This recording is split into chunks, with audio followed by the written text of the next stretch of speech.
నమస్తే, welcome to BRK. నేను పద్మ. ఈరోజు మనతో పాటు ఉన్నారు పొలిటికల్ అనలిస్ట్ డాక్టర్ బాలా గారు. నమస్తే అండి. నమస్తే అండి.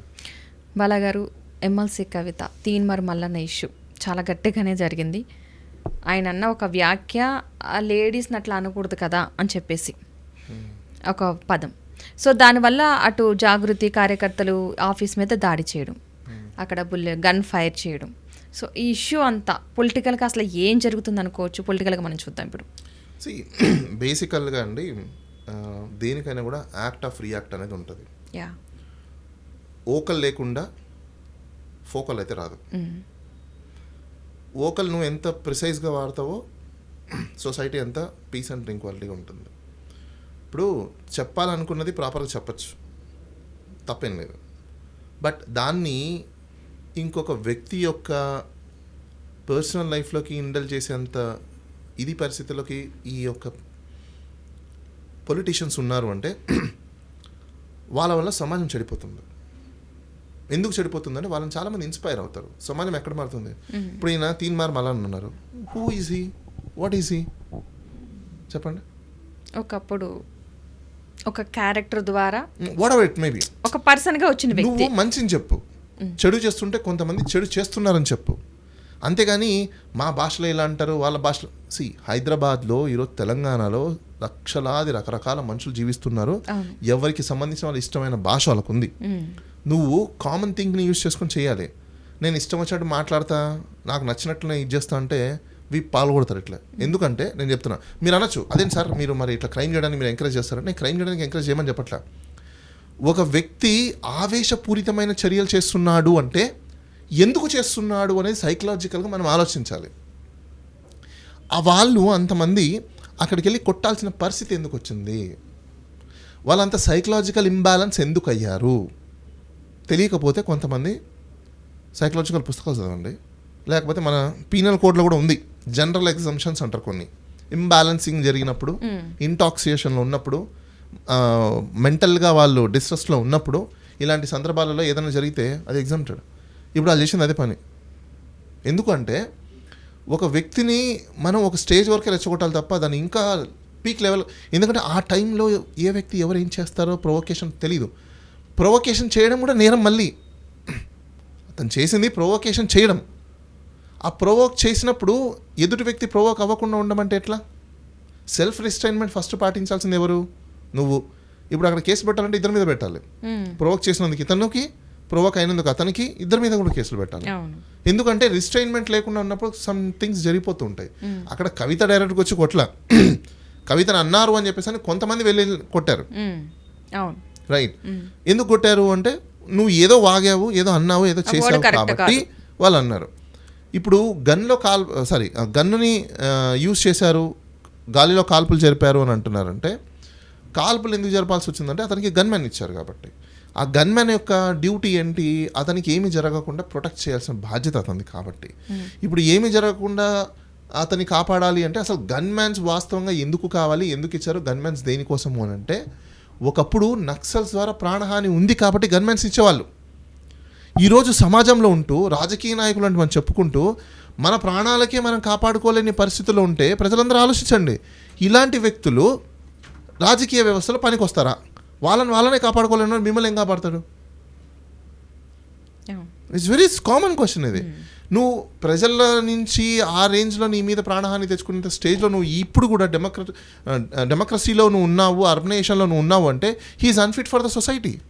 యాంటీ సోషల్ ఎలిమెంట్ కింద అతను డిక్లేర్ చేసి లోపలేదు. ముందు ఏ మినిస్టర్లకు కూడా అసలు గన్మెన్స్ అక్కర్లేదు. ఎందుకంటే మీకు అర్థం కావట్లేదు, మీరు ప్రజల చేత ఎన్నుకోబడిన వ్యక్తులు కదా, ప్రజల చేత మన్ననలు పొందిన వ్యక్తులు కదా, మరి ఎందుకంటే యువ చెప్తారండి? మీకు నాకు అర్థం కాల. మిమ్మల్ని చెప్పాల్సినంత అవసరం ఎందుకు ఉంటుంది?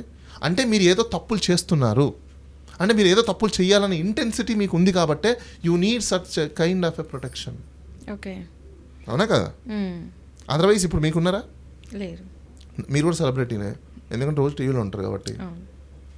నేను సెలబ్రిటీనే, నేను రోజు టీవీలో కనిపిస్తాను కాబట్టి. మరి మనకు లేరే, మీకు ఎందుకు వచ్చారు? బికాస్ మీరు ఏదో ఇల్లీగల్ యాక్టివిటీస్ చేస్తున్నారు కాబట్టి.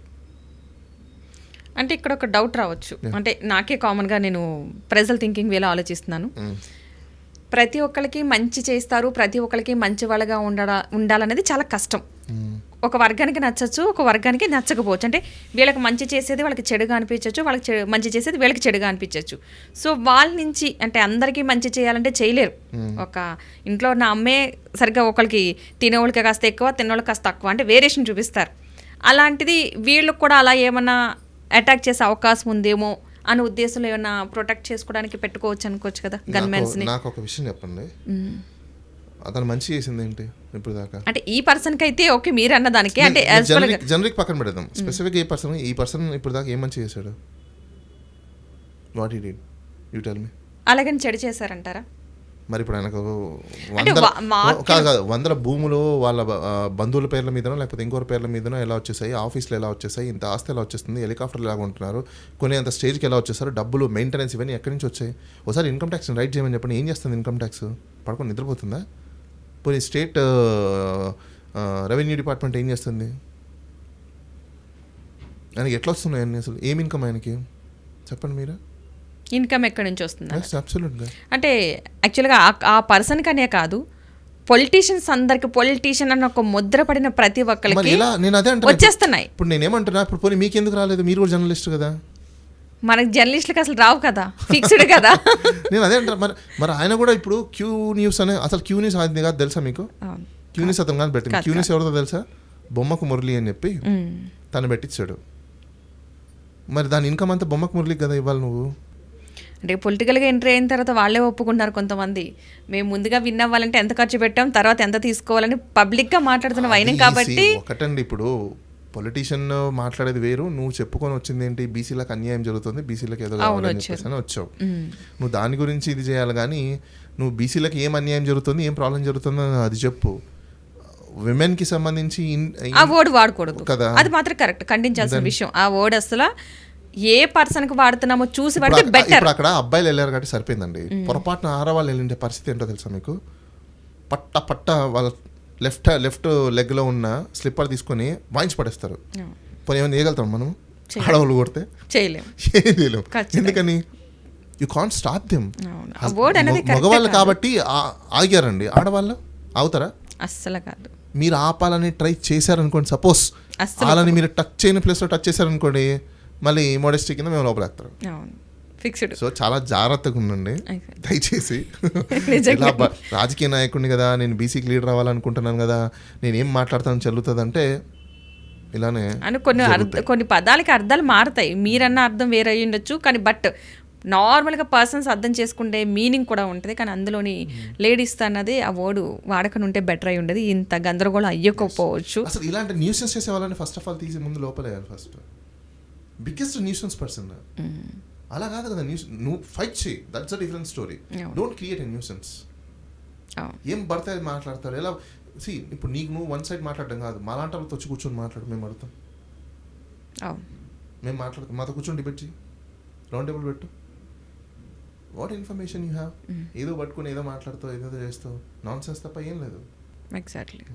ఆ వర్డ్ వల్లే కొంచెం ఇట్లా అయింది. రైట్. థ్యాంక్ యూ అండి, thank you so much Bala గారు.